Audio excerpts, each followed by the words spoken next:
Hi students, I welcome to all of you to this session of polity. Dear students, আমি ধীরাজ মণ্ডল তোমাদের সামনে আজ discuss করতে চলেছি লোকাল গভর্নমেন্টের মধ্যে যেটা আমরা পড়েছিলাম পঞ্চায়েতি রাজ এবং তারই প্যারালাল একটি লোকাল গভর্নমেন্ট, সেটাই পঞ্চায়েতি রাজ এবং মিউনিসিপ্যালিটি। তো মিউনিসিপ্যালিটি সম্বন্ধে আজ ডিসকাস করব, বিকজ আমরা পঞ্চায়েতি রাজ ডিসকাস করেছি। তোমরা যদি ভিডিওগুলো না দেখে থাকো, ভিডিওটা প্রিভিয়াস লেকচার দেখে তারপরে এই ভিডিওটি কন্টিনিউ করো, কারণ প্রিভিয়াস ভিডিওর কন্টিনিউয়েশন বলা যেতে পারে। এটা 124 নম্বর lecture. Okay, so let's start. Municipalities এটাকে আরবান লোকাল গভর্নমেন্ট বলে, মানে শহরের যে লোকাল গভর্নমেন্টের কথাগুলো বলা হচ্ছে। মানে আমরা এই স্ট্রাকচারটা এর আগেও দেখেছি। এই স্ট্রাকচারটায় আমরা দেখতে পাচ্ছি গভর্নমেন্ট অফ ইন্ডিয়া সবার উপরে, তারপরে স্টেট গভর্নমেন্ট, তারপরে এর স্টেট গভর্নমেন্টকে ডিভিশনে ভাগ করা হয়েছে, ডিভিশন থেকে ডিস্ট্রিক্ট থেকে দুটো আর্ম তৈরি করা হয়েছে এখানে, মানে গ্রামের জন্য আর শহরের জন্য, রুরাল লোকাল গভর্নমেন্ট আর urban local government. Rural local গভর্নমেন্টের মধ্যে আমরা দেখেছি তিনটে স্তরে ভাগ করা হয়েছে, তিনটে ডিভিশন করা হয়েছে, যেটা হচ্ছে জেলা পরিষদ যেটা ডিস্ট্রিক্ট লেভেলে, ব্লক পঞ্চায়েত যেটা ব্লক বা পঞ্চায়েত সমিতি যেটা ব্লক লেভেলে আছে, তহসিল বলা যেতে পারে, আর আরও একটা আছে যেটা হচ্ছে ভিলেজ বা গ্রাম পঞ্চায়েত, যেটা গ্রামের যে পঞ্চায়েত আছে সেইখানে। মানে এইভাবে তিন ভাগে ভাগ করা হয়েছে গ্রামের গভর্নমেন্টকে, লোকাল মানে যেটা গ্রাম্য এরিয়ায় সেইখানে লোকাল গভর্নমেন্ট সম্বন্ধে এখানে সেটা ভাগ করা হয়েছে। আরবান লোকাল গভর্নমেন্টে এখানেও সেম প্রসেস, তিনটে ভাগে ভাগ করা হয়েছে: municipal corporation, municipality, city council. এটা হচ্ছে অ্যাডমিনিস্ট্রেটিভ স্ট্রাকচার অফ ইন্ডিয়া। ঠিক আছে, তাহলে এই আমরা আজ আমাদের মেন টপিক হবে আজকে মিউনিসিপ্যালিটি বা লোকাল আরবান লোকাল গভর্নমেন্ট সম্বন্ধে আমরা ডিসকাস করব। আমরা তিনটে স্তরে ভাগ করেছিলাম গভর্নমেন্ট অফ ইন্ডিয়া, যেটা 7 শিডিউলের মধ্যে আছে, যে union list, state list, concurrent list. তো actually government of India union লিস্টের মধ্যে কী কী রাখে দেখো, মেনলি দেখো ডিফেন্সের উপরে এরা নিয়ম কানুন লেজিসলেশন সব তৈরি করতে পারে। Defence, foreign policy, security, industry, finance, trade, natural resources, এই সমস্ত এগুলো কিন্তু কিসের মধ্যে আসে? গভর্নমেন্ট অফ ইন্ডিয়া ইউনিয়ন লিস্টের মধ্যে আসে। স্টেট লিস্টের মধ্যেও কিছু সাবজেক্ট দেওয়া আছে, যেমন law and order, police, health care, transport, land policy, এই সমস্ত সব স্টেট লিস্টের মধ্যে আসে। স্টেট এর মধ্যে রুলস রেগুলেশন তৈরি করতে পারে। কিন্তু এই যে আরবান লোকাল বডি, এটাও একটা বডি যেখানে কি কি রেসপন্সিবিলিটিস দেওয়া আছে। Responsibilities developed by the state government, মানে স্টেট গভর্নমেন্ট এদেরকে দিয়েছে এই আরবান লোকাল বডিকে। কোথায় কি কি responsibility? Urban planning, water supply, public health, fire service, এই সমস্ত টোটাল বিষয়গুলো দেখাশোনা করে প্রত্যেকটা এরিয়ার যে মিউনিসিপ্যালিটি বা বলা যেতে পারে আরবান লোকাল বডি, যেখানে শহরে এই বডিটাই কিন্তু ফাংশন করে। ঠিক আছে, এদেরকে এই পাওয়ারটা দেওয়া হয়েছে স্টেট গভর্নমেন্টের দ্বারা। System of urban government was constitutionalized through the 74th constitutional amendment act of 1992।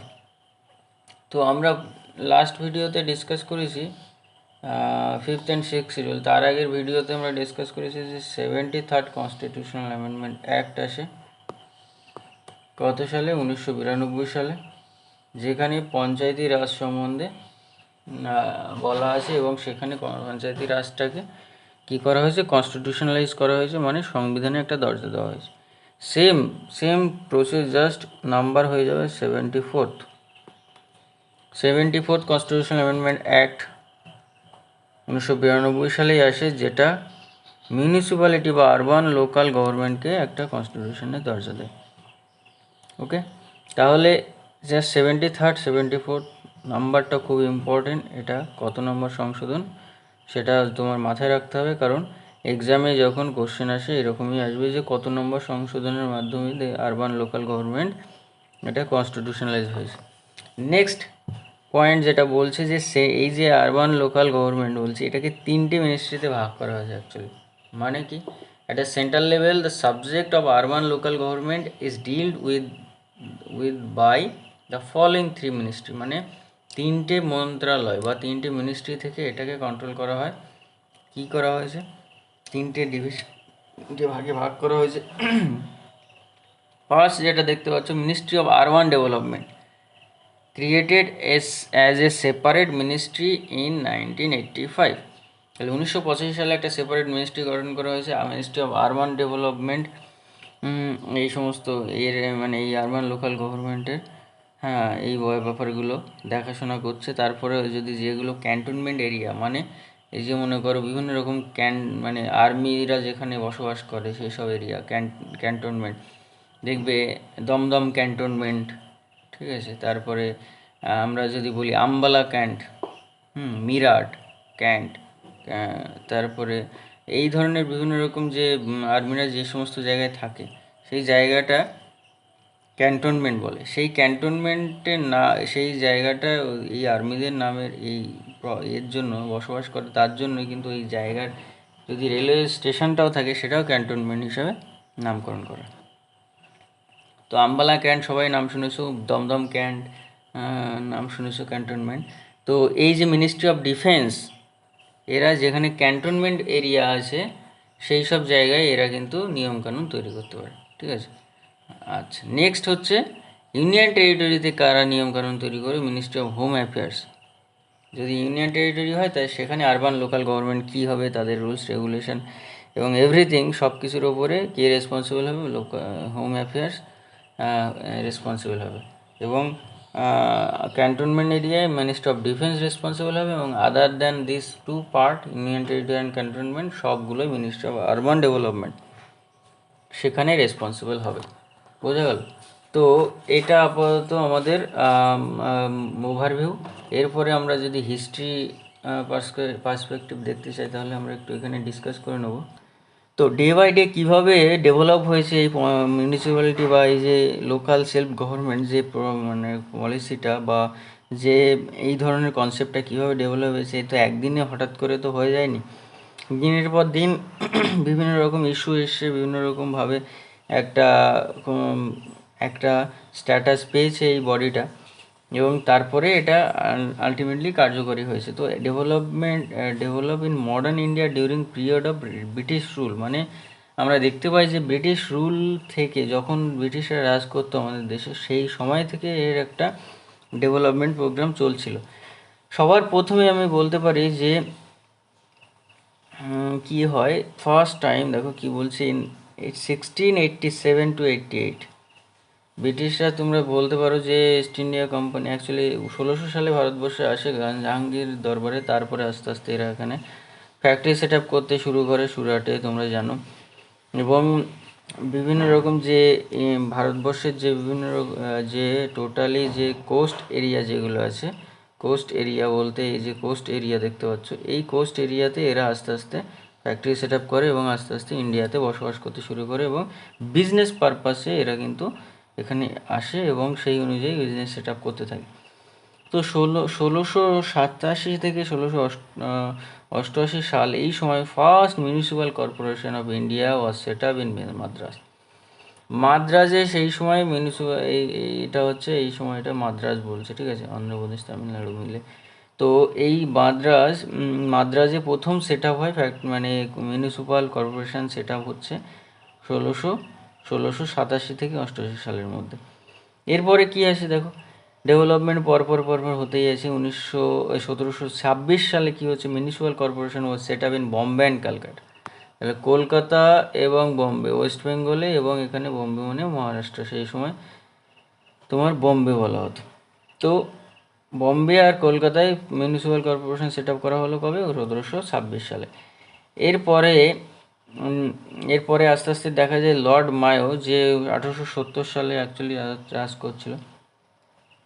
তো লর্ড মায়ো একটা রেজলিউশন পাস করায় যে এই যে total local self government institution যেগুলো আছে এদেরকে ফাইন্যান্সিয়ালি সাপোর্ট দেওয়া বা ফাইন্যান্সিয়াল ডিসেন্ট্রালাইজেশন, হ্যাঁ, করা আর কি। অ্যাকচুয়ালি কি এদেরকে কিছু পয়সা হাতে দেওয়া এবং এরা যাতে নিজেদের ডেভেলপমেন্ট করতে পারে তার জন্য কিছু মানি স্যাংশন করা, যেটা বলছে সেটা কে করলো? লর্ড মায়ো 1870 সালে।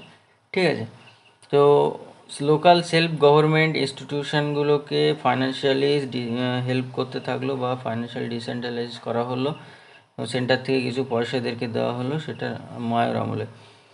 খুব ইম্পর্টেন্ট, ভেরি ভেরি ইম্পর্টেন্ট। প্রত্যেকটা এক্সামে অলমোস্ট দেখা যায়, মোটামুটি দেখবে 60% এক্সামে এটা দেখতে পাবে এই কোশ্চেনটা, যে father of local self government কাকে বলা হয়? লর্ড রিপন, মাথায় রাখবে। লর্ড রিপন খুব ভালো একজন মানুষ ছিল, লিটনের পরে রিপন আসে। তো লিটন খুব একটা ভালো ইন্ডিয়ার পক্ষে ঠিকঠাক ছিল না, কিন্তু এ প্রো ইন্ডিয়ান ছিল অ্যাকচুয়ালি। ইন্ডিয়ার পক্ষে কাজগুলো করে, অনেক কাজ করেছে যেগুলো খুব প্রশংসার যোগ্য। তো লর্ড রিপন যে একটা রেজলিউশন আনে 1882 সালে, এবং কি বলছে, Lord রিপন's resolution of 1882 has been hailed as the Magna Carta of local self-government. He is called as father of local self-government in India. তার মানে এটাকে কি বলছে? ম্যাগনা কার্টা বা লোকাল সেলফ গভর্নমেন্ট। তো কিন্তু মানে অ্যাকচুয়ালি ইন্ট্রোডিউস করা হয় ইন্ডিয়াতে লোকাল সেলফ গভর্নমেন্ট, সেটা কবে? 1882 সালে। কার হাত দিয়ে ইন্ট্রোডিউস হয়? লর্ড রিপনের হাত দিয়ে ইন্ট্রোডিউস হয়। এবং এটাই কিন্তু আমরা ধরে নিতে পারি যে actually initiation of local self government. এই জন্য এনাকে বলা হয় লোকাল সেলফ গভর্নমেন্টের জনক বা father of local self government. এটা কিন্তু মাথায় রাখতে হবে, এখানে ম্যাক্সিমাম এক্সামে এটা জিজ্ঞেস করে। ম্যাগনা কার্টা মানে কথার অর্থ কী, বা এবং লোকাল সেলফ গভর্নমেন্ট কে ইন্ট্রোডিউস করে ভারতবর্ষে, বা ফাদার অফ লোকাল সেলফ গভর্নমেন্টকে কাকে বলা হয়? ওকে, নেক্সট পয়েন্ট বলছে, the royal commission on decentralization was appointed in 1907 and it submitted its report to 1919। Chairman was Hobhouse. হব হাউসের চেয়ারম্যানশিপের আন্ডারে কী করা হয়? রয়্যাল কমিশন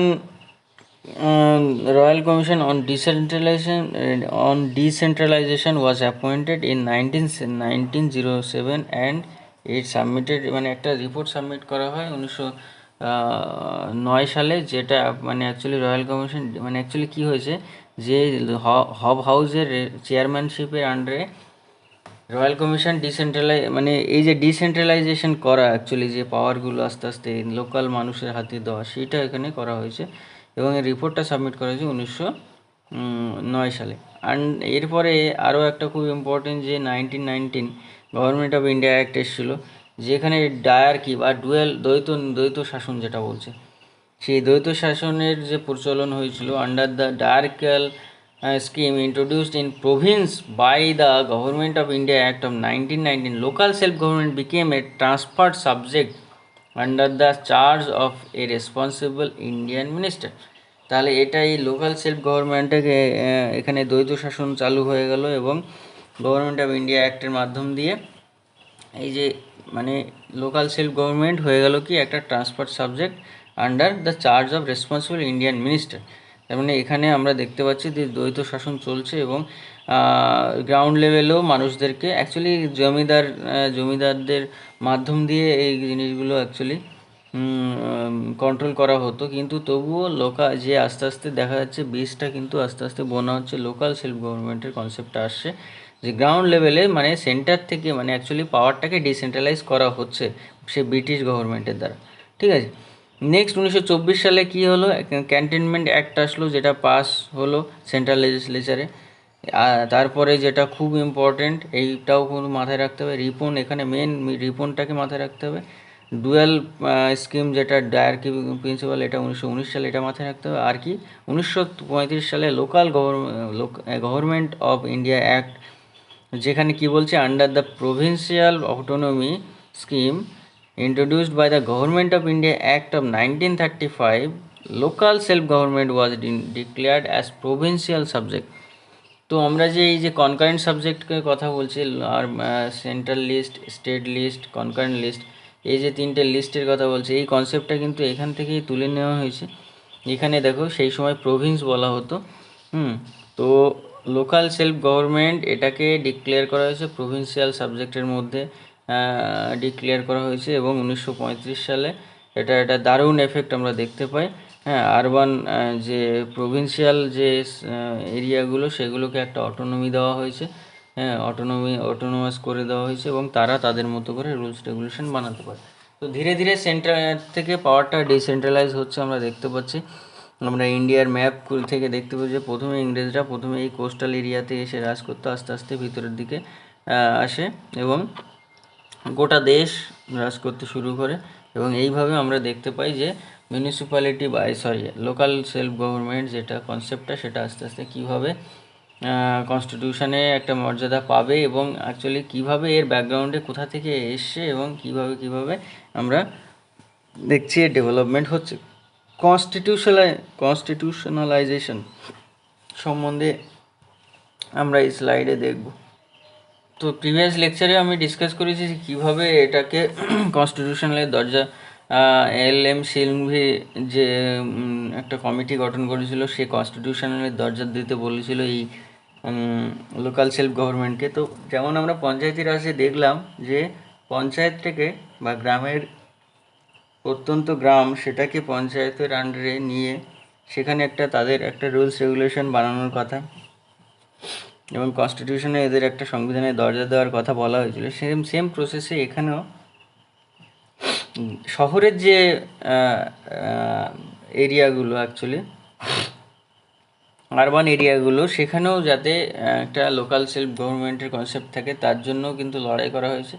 তো রাজীব গান্ধী সম্বন্ধে আমরা বলেছি রাজীব গান্ধী কীভাবে এটা ইন্ট্রোডিউস করেছিল সেই সময় পঞ্চায়েতি রাজ সিস্টেমটাকে। তারপরে ভিপি সিংয়ের গভর্নমেন্ট আসে, তারপরে নরসিংহ রাওয়ের গভর্নমেন্ট আসে, সেসব আমরা ডিসকাস করেছি। তো এখানে কী বলছে, অগস্ট 1989 রাজীব গান্ধীর গভর্নমেন্ট ইন্ট্রোডিউস করেছিল 65th কনস্টিটিউশনাল অ্যামেন্ডমেন্ট অ্যাক্ট। 65তম কনস্টিটিউশন অ্যামেন্ডমেন্ট অ্যাক্ট আছে, সেটাকে বলছে নগরপালিকা বিল।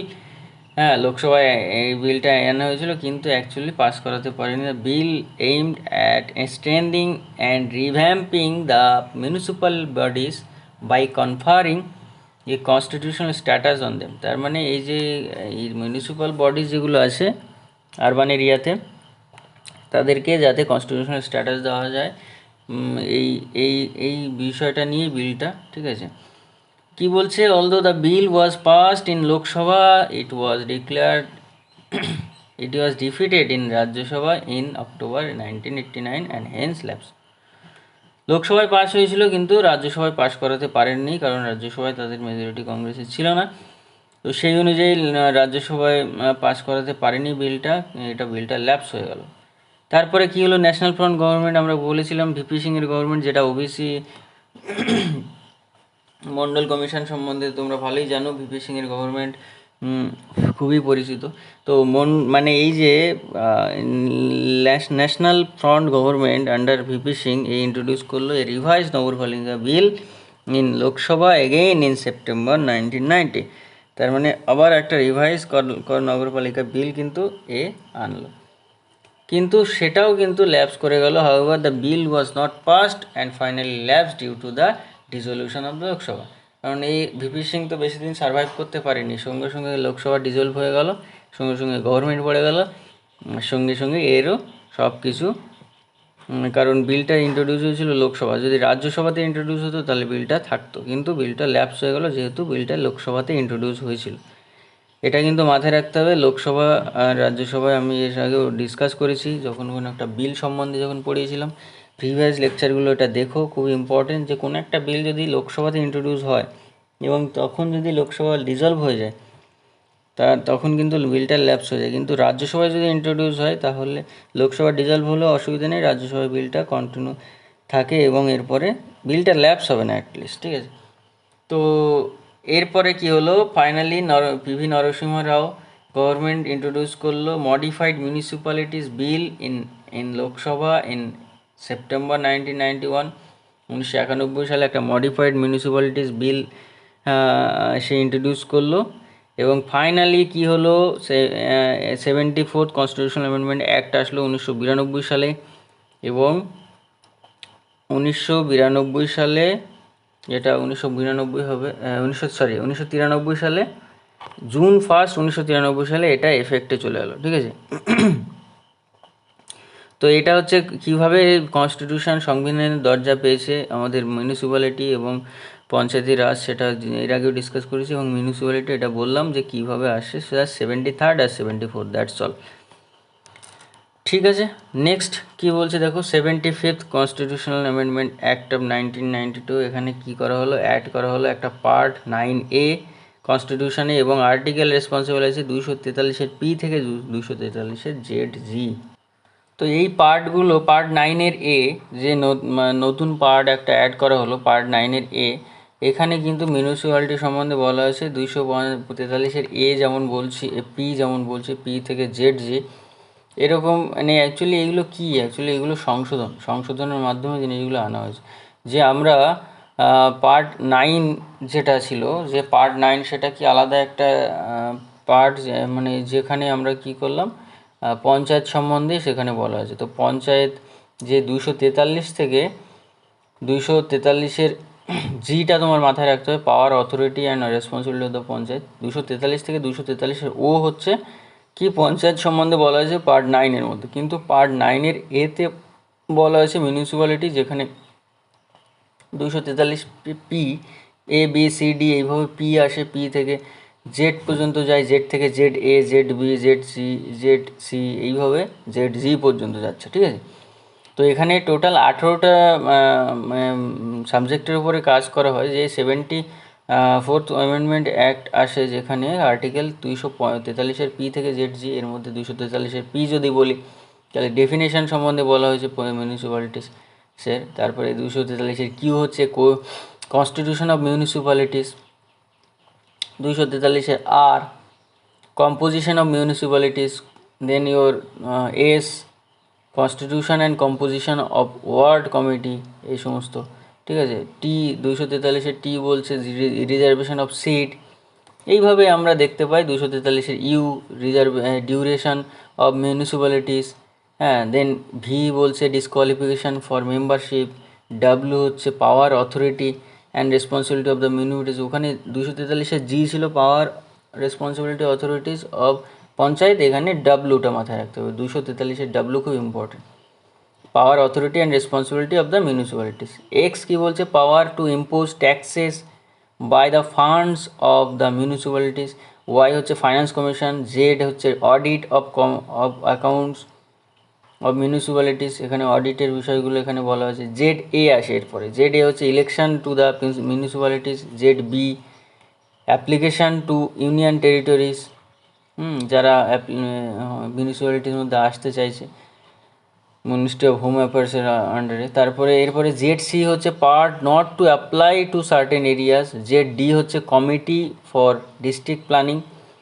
দেন জি যদি ZE হচ্ছে committee for metropolitan planning.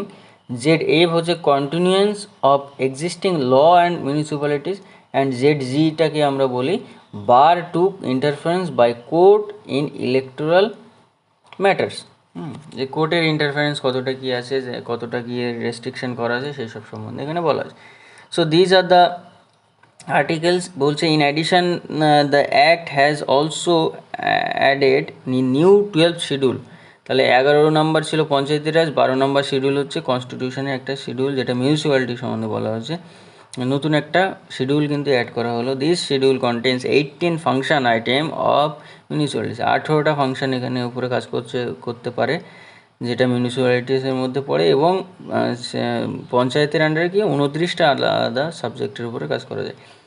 State government under constitutional obligation to adopt a new system of municipalities in accordance with the provision of the act.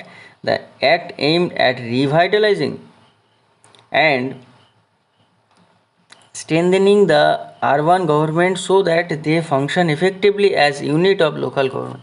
তার মানে এই যে এর মেন এমটা কি, স্ট্রেনথেন করা এবং রিভাইটালাইজিং করা কি আরবান গভর্নমেন্টকে, এখানে কি লোকাল গভর্নমেন্টকে একটা রিভাইভ করা এবং এদের একটা নিজে মানে ডিসেন্ট্রালাইজ করে পাওয়ারটাকে এদেরকে বাড়িয়ে এবং এদের এরিয়াটাকে এদের হাতে দিয়ে ডেভেলপ করা, কারণ সব কিছু ওপর থেকে কন্ট্রোল করা অসম্ভব। তো এই সমস্তগুলো আমরা দেখতে মেন লক্ষ্য হচ্ছে এটা, যে লোকাল গভর্নমেন্টটাকে যাতে স্ট্রেনথেন করা এবং এদের যাতে সুস্থভাবে মানে আমরা যদি পরিচালনা করতে পারি তাহলে আমাদের দেশও সুস্থ থাকবে, কারণ গ্রাম আলটিমেটলি গ্রাউন্ড লেভেল থেকেই আমাদের ডেভেলপমেন্ট সব কিছু হওয়া উচিত। স্যালিয়েন্ট ফিচার্সের মধ্যে কী আছে, 3 টাইপ অফ মিউনিসিপ্যালিটি আমরা দেখতে পাই প্রত্যেকটা স্টেটে। একটা হচ্ছে নগর পঞ্চায়েত, একটা হচ্ছে মিউনিসিপ্যাল কাউন্সিল, আর একটা হচ্ছে মিউনিসিপ্যাল কর্পোরেশন। নগর পঞ্চায়েতের বিষয়টা যদি আমি একটু ডিসকাস করি ডিটেলসে, তাহলে নগর পঞ্চায়েত বলতে কি, যে বলছে for transitional area that is an area in transition from a rural area and an urban area. মানে এটা মনে করা যাক এটা হচ্ছে শহর, আর এটা হচ্ছে মনে করো গ্রাম। তাহলে গ্রামের আন্ডারে অনেকগুলো পঞ্চায়েত আছে মনে করো, ঠিক আছে। এই গ্রামে বা মানে অ্যাকচুয়ালি গ্রাম্য বা রুরাল এরিয়ায় এখানে মনে করো পঞ্চায়েত, এগুলো পঞ্চায়েত। আর এটা হচ্ছে সিটি, এটা হচ্ছে ভিলেজ, এবার এটা হচ্ছে পঞ্চায়েত। তাহলে সিটি আর পঞ্চায়েতের মধ্যে একটা লিঙ্কেজ তৈরি করছে, কে তৈরি করছে? নগর পঞ্চায়েত। মানে একটা ট্রানজিশনাল এরিয়া, মানে এই এরিয়াটা না বেশি আরবান বা গ্রাম শহরের এরিয়াও নয়, আবার পঞ্চায়েত এরিয়াও নয়, একটা মিডিয়াম একটা জায়গা, মানে আস্তে আস্তে ধীরে ধীরে ট্রান্সফরমেশন হচ্ছে, এরকম একটা জায়গা। তাহলে নগর পঞ্চায়েত বললো কি, বলছে transitional area that is an area in transition from rural two urban, ঠিক আছে। গ্রামের এরিয়া থেকে শহরের এরিয়া আস্তে আস্তে ধীরে ধীরে আমরা দেখতে পাচ্ছি যে শহরতলি এরিয়া যেটা বলে, তো এইখানেই নগর পঞ্চায়েত গঠন করা হয়। এটা একটা মিডিওকার হিসেবে কাজ করে নগর পঞ্চায়েত। মিউনিসিপ্যাল কাউন্সিল কি বলছে, একটা স্মলার আরবান এরিয়া, মানে আরবান শহরের মধ্যে আছে কিন্তু একটা ছোট্ট একটা এরিয়ার মধ্যে আছে মিউনিসিপ্যাল কাউন্সিল। আর মিউনিসিপ্যাল কর্পোরেশন যেটা মনে করো এই যে সল্টলেকের বিভিন্ন রকম মিউনিসিপ্যাল কর্পোরেশন আছে, উল্টোডাঙায় দেখতে পাবে তুমি। তো এইগুলো হচ্ছে লার্জার আরবান এরিয়া, মানে বিশাল একটা আরবান এরিয়া, শহরের এরিয়া নিয়ে মিউনিসিপ্যাল কর্পোরেশন তৈরি হচ্ছে, ঠিক আছে। তো এই ধরনের আমরা 3টে পার্টে আমরা ভাগ করতে পারি মিউনিসিপ্যালিটিসকে, এবং সেই অনুযায়ী ফাংশনটা কার কতটা ফাংশন হবে, কে কতটা কাজ করবে, সেই সমস্ত সব কিন্তু এখানে বলা আছে, ডেসক্রাইব করা আছে। কম্পোজিশন সম্বন্ধে কি বলছে, তো এখানে বলছে all the member of a municipality shall be elected directly by people. দেখো এখানে মানে কিভাবে আর কি এদের ইলেকশনটা হচ্ছে, টোটালি যেমনভাবে ভোটিং সিস্টেমে পঞ্চায়েতে দেখছিলাম সেই রকমভাবেই হচ্ছে। সমস্ত মেম্বার মিউনিসিপ্যালিটি মানে এরা ইলেক্ট হবে ডাইরেক্টলি, মানে পিপল, মানুষ কিন্তু এদেরকে ভোট দিয়ে এদেরকে এখানে আনবে, ঠিক আছে। প্রত্যেকটা মেম্বার কিন্তু ইলেক্টেড হবে, মানে মানুষদের দ্বারা কিন্তু ইলেক্ট হয়ে আসবে। এবং বলছে each municipality area shall be divided into territorial constituencies to be known as ward. দেখবে এত নম্বর ওয়ার্ড এই সমস্ত নামগুলো শুনে থাকবে যারা শহরে বাস করো। তার মানে এই যে মিউনিসিপ্যালিটিগুলোকে ডিভাইড করা হচ্ছে টেরিটোরিয়াল কনস্টিটিউয়েন্সিতে। যেমন ব্লক ডিভাইড করা হচ্ছে, যেমন কনস্টিটিউয়েন্সিতে ডিভাইড করা হচ্ছে, এরকমভাবে এটা কিন্তু ওয়ার্ডেও ডিভাইড করা হচ্ছে, ঠিক আছে। এরপরে কি বলছে, also provide for the representation of the following person in a municipality. কিছু মানুষকে রিপ্রেজেন্টেশন দেওয়া হয়, মানে তাদেরকে একটা পদ দেওয়া হলো, কিন্তু যাদের special knowledge or experience in municipal অ্যাডমিনিস্ট্রেশনে আছে, কিন্তু তাদের কোনো ভোটিং রাইট থাকবে না কোনো মিটিংয়ে, ঠিক আছে। মিউনিসিপ্যালিটি কোনো মিটিংয়ে তাদের ভোটিং রাইট থাকবে না, কিন্তু এদেরকে যাদের একটা এক্সপিরিয়েন্স আছে, স্পেশাল নলেজ আছে মিউনিসিপ্যাল অ্যাডমিনিস্ট্রেশনের উপরে, তাদেরকে কিন্তু একটা জায়গা দেওয়া হয়, ঠিক আছে। এর মধ্যে দেখো যে ward committee, person of the committees, মানে actually other than ward committees, এখানে কী বলছে, ওয়ার্ড কমিটি গঠন করা হচ্ছে কোথায়, যেখানে 3 লাখ বা তার বেশি, মানে 3 লাখ বা তার বেশি পপুলেশন আছে, সেই জায়গায় একটা ওয়ার্ড কমিটি গঠন করা হয়, এবং তার মাধ্যম দিয়ে আর কি, ওয়ার্ড কমিটির মাধ্যম দিয়ে বিভিন্ন রকম নিয়ম সমস্ত ডিউটি সব কিছু পরিচালনা করা হচ্ছে। এবং রিজার্ভেশন যেমন পঞ্চায়েতে দেখছিলাম রিজার্ভেশন অফ সিট, এখানেও রিজার্ভেশন অফ সিটের ব্যবস্থা আছে এবং মহিলাদের যে 1/3 রিজার্ভেশনের যে কথা আছে সেটাও কিন্তু এখানে অ্যাপ্লিকেবল। এরপরে ডিউরেশন অফ মিউনিসিপ্যালিটি মেনলি 5 বছর, ওখানেও যেমন ছিল 5 বছর ডিউরেশন, কিন্তু হঠাৎ করে যদি কোনো রকমভাবে ডিজলভ হয়ে যায় তাহলে কিন্তু এই 6 মাসের মধ্যে আবার ভোট করাতে হবে, এই প্রভিশনটাও কিন্তু এখানে লেখা আছে। ঠিক আছে, ডিসকোয়ালিফিকেশান সম্বন্ধে কি বলছে? তো ডিসকোয়ালিফিকেশানের কথা যখন বলবো তখন ডিসকোয়ালিফিকেশান অফ ফর মেম্বারশিপ, এটা 243-এর ভি, 243-র ভিতে কিন্তু রাখা হয়েছে ডিসকোয়ালিফিকেশান ফর মেম্বারশিপ। এখানে এই যে ডিসকোয়ালিফিকেশানের যে কনসেপ্টটা, এটা অ্যাকচুয়ালি সেম যেমন আমরা পঞ্চায়েতে দেখেছিলাম যে স্টেটের হাতে পাওয়ার আছে, স্টেট যদি কোনো ল বানায় তাহলে সেই অনুযায়ী, সেই ল অনুযায়ী কিন্তু কোনো মেম্বারকে কাউকে ডিসকোয়ালিফাই করা যেতে পারে।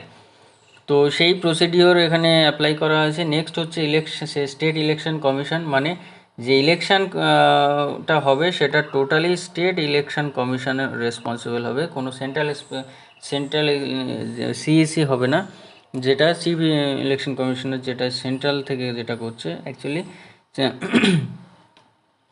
চিফ ইলেকশন কমিশন, যেটা অ্যাকচুয়ালি সেন্ট্রাল যেটা করছে সেটা লোকসভা এবং বিধানসভা ভোট নির্বাচন করছে, কিন্তু স্টেট ইলেকশন কমিশন এই ভোটিং এই যে ব্যাপারটা এটা কিন্তু দেখাশোনা করবে, টোটাল ইলেকশন প্রসিডিওরটা। নেক্সট হচ্ছে পাওয়ার অ্যান্ড ফাংশন।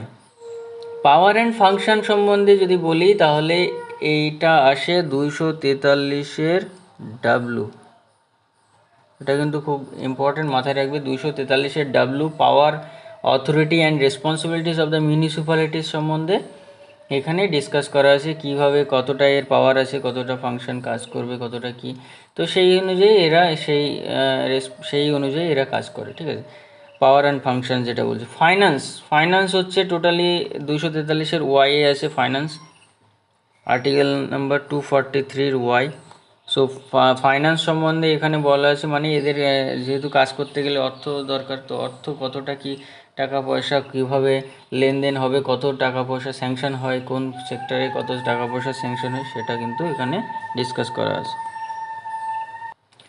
নেক্সট হচ্ছে যেটা বলছে অডিট অফ অ্যাকাউন্ট, যেখানে মানি সার্কুলেশন আছে সেখানে অডিট তো হতেই হবে, তো টাকা পয়সা নয়ছয় হতে পারে, সেই জন্য অডিটেড অ্যাকাউন্ট, যেটা 243-এর জেডে যে আর্টিকেল নাম্বার 243-এর জেড, যেখানে audit and account of municipality সম্বন্ধে বলা আছে। দেখো এইসব আর্টিকেল এত মাথায় রাখতে হবে না, আমি বারবার বলছি, এটা এখান থেকেই তোমার রিভিশন হয়ে যাবে, আমি বারবার কিন্তু রিপিট করছি, পরের লেকচারেও হয়তো রিপিট করতে হবে আমাকে। তো এইভাবে আমরা আস্তে আস্তে মাথায় রাখবো যে 243-এর জেড হচ্ছে audit of the municipalities. Next হচ্ছে অ্যাপ্লিকেশন অফ দ্য টেরিটরিজ। তো অ্যাপ্লিকেশন অফ দ্য টেরিটরিজ, যে কোনো একটা টেরিটরি যদি এখানে মিউনিসিপ্যাল কর্পোরেশন তৈরি করতে চায়, মিউনিসিপ্যালিটি তৈরি, তার অ্যাপ্লিকেশানটা কীভাবে করবে, এবং এখানে মাথায় রাখবে টোটালি কিন্তু সেন্ট্রাল গভর্নমেন্ট এইটার কন্ট্রোল করতে পারে, ইউনিয়ন টেরিটরির এই অ্যাডমিনিস্ট্রেশনটা টোটাল প্রেসিডেন্ট কিন্তু রেসপন্সিবল এই পার্টিকুলার ইউনিয়ন টেরিটরিতে কী নিয়ম কানুন কেমনভাবে চলবে সেই সমস্ত, তাহলে প্রেসিডেন্ট রেসপন্সিবল মাথায় রাখবে। নেক্সট পয়েন্ট হচ্ছে এক্সেম্পটেড এরিয়া। এক্সেম্পটেড এরিয়া, যে আমরা 5th অ্যান্ড 6th শিডিউল সম্বন্ধে পড়েছিলাম, যে 5th শিডিউলের মধ্যে আমরা দেখেছিলাম যে সমস্ত এরিয়ায় 50%-এর উপরে ট্রাইবাল কমিউনিটি আছে সেই সব জায়গাগুলো একটা স্পেশাল প্রিভিলেজ পায়, এবং 6th শিডিউলের মধ্যে দেখেছিলাম আসাম, মেঘালয়, মিজোরাম, ত্রিপুরা, এর কয়েকটা ডিস্ট্রিক্ট বা কয়েকটা রিজিয়ন যারা স্পেশাল প্রভিশন পাচ্ছে, যেখানে এরা শিডিউল এরিয়ার মধ্যে পড়ে যাচ্ছে, এবং এখানে দেখা যায় যে আমরা বোদোল্যান্ড, সমস্ত গোর্খাল্যান্ড আমরা সমস্ত ডিসকাস করছিলাম। তো অ্যাকচুয়ালি যে এরিয়াগুলো এক্সেম্পটেড, যারা মানে আমরা যে সোসাইটিতে চলি সেই সোসাইটির সঙ্গে কানেক্ট থাকতে চায় না, এবং একটু সোসাইটি থেকে একটু অন্যভাবে এরা বাঁচতে চায়, তাদের জন্য কিন্তু স্পেশাল এক্সেম্পটেড এরিয়া দেওয়া আছে, এবং তারা সেই অনুযায়ী তাদের মতো করে এখানে রুলস রেগুলেশন বানাতে পারে। নেক্সট হচ্ছে ডিস্ট্রিক্ট প্ল্যানিং কমিটি, খুব ইম্পর্টেন্ট ডিস্ট্রিক্ট প্ল্যানিং কমিটি। দেখো ডিস্ট্রিক্ট প্ল্যানিং কমিটি যদি ডিসকাস করতে হয় তাহলে আমরা এই যে এখানে যে একটা দেখেছিলাম, এই যে আমাদের টোটাল এরিয়াটা এখানে, তো এখানে দেখো ডিস্ট্রিক্ট প্ল্যানিং কমিটি মানে কি, সেন্টার গ্রাউন্ড লেভেল থেকে কাজ হচ্ছে, তো সেই অনুযায়ী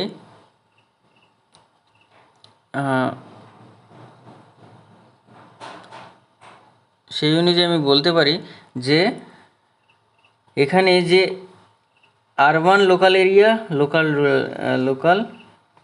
আরবান লোকাল এরিয়া গভর্নমেন্ট আর রুরাল লোকাল গভর্নমেন্ট, এখান থেকে ডিস্ট্রিক্ট লেভেল পর্যন্ত বোঝাচ্ছে কোনো একটা নতুন পলিসি ইমপ্লিমেন্টেশন। এখানে হচ্ছে এই ডিস্ট্রিক্ট লেভেলে কিন্তু এই district planning committee set up করা হয়, এবং এখান থেকে মাথায় রাখবে কোনো কিছু নতুন কিছু ইমপ্লিমেন্টেশন যা কিছু এই ডিস্ট্রিক্ট প্ল্যানিং কমিটি করছে, যেটা অ্যাকচুয়ালি মানে এই এরিয়াগুলোতে, টোটাল এই এরিয়া মিউনিসিপ্যালিটি এবং পঞ্চায়েত এরিয়াতে সেটা ইমপ্লিমেন্ট করা হবে। ঠিক আছে, তো অ্যাকচুয়ালি এই যে ডিস্ট্রিক্ট প্ল্যানিং কমিটি যেটা হবে তার জন্য 4/5 মেম্বার কিন্তু এই আরবান এবং লোকাল মানে গ্রাম এবং শহর থেকে 4/5 মেম্বার, এবং বাকি 1/5 মেম্বার অন্যান্য সাইড থেকে আসবে। কিন্তু 4/5 মেম্বার 5 ভাগের মানে 5 জনের মধ্যে 4 জন মেম্বার কিন্তু এই পঞ্চায়েত এবং মিউনিসিপ্যালিটি থেকে আসবে, এবং সেই অনুযায়ী কোনো কিছু একটা নতুন কিছু ইমপ্লিমেন্ট করা, প্ল্যানিং করা, এবং সেই অনুযায়ী যে কাজগুলো হবে তো সেটা কিন্তু এইভাবে কিন্তু এটা তৈরি হয়। ঠিক আছে, এইভাবে কিন্তু কাজটা হয়। ঠিক আছে, বোঝা গেল? তাহলে এই ডিস্ট্রিক্ট প্ল্যানিং কমিটি থাকবে, যারা নতুন কিছু ইমপ্লিমেন্ট করার থাকলো, কোনো কিছু প্ল্যানিং করার থাকলো, সেটা কিভাবে প্ল্যানিং হবে তার মধ্যে মাথায় রাখতে হবে আমার 4/5 মেম্বার কিন্তু মিউনিসিপ্যালিটি আর পঞ্চায়েত থেকে নির্বাচিত হয়, এবং বাকি রেস্ট অফ দ্য 1/5 এটা আদার্স মিনস থেকে অন্য জায়গা থেকে এরা ইলেক্ট হচ্ছে।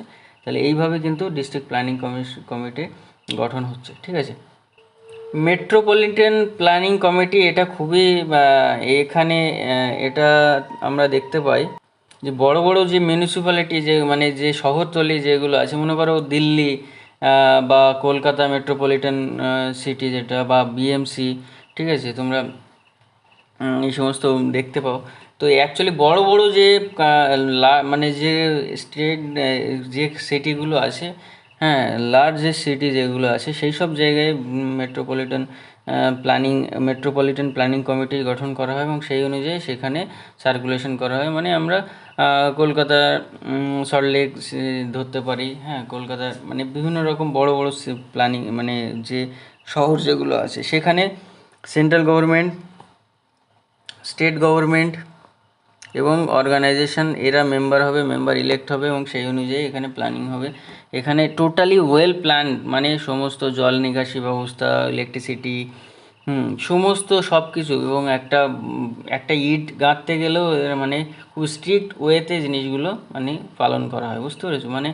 মানে টোটালি একটা স্ট্রিক্ট ওয়েতে করা হয়, যে ইলিগাল ওয়েতেও আছে, কিন্তু অ্যাকচুয়ালি যেখানে একটা ওয়েল প্ল্যান্ডভাবে সব কিছু মানে আমরা দেখতে পাই। ঠিক আছে, তো এটা মেট্রোপলিটন কমিটি এরকম একটা গঠন করে, যেখানে লার্জেস্ট সিটি, বড় বড় সিটি যেগুলো আছে সেই সব জায়গায়। ঠিক আছে, তো this is all about the municipalities. আমরা নেক্সট ক্লাসে আবার আমরা মিট করব। আশা করি ক্লিয়ার হয়েছে। ভিডিওগুলো দেখতে থাকো, রিভিশন করতে থাকো, এমসিকিউ সলভ করতে থাকো। Today up to this, thank you for listening. জয় হিন্দ।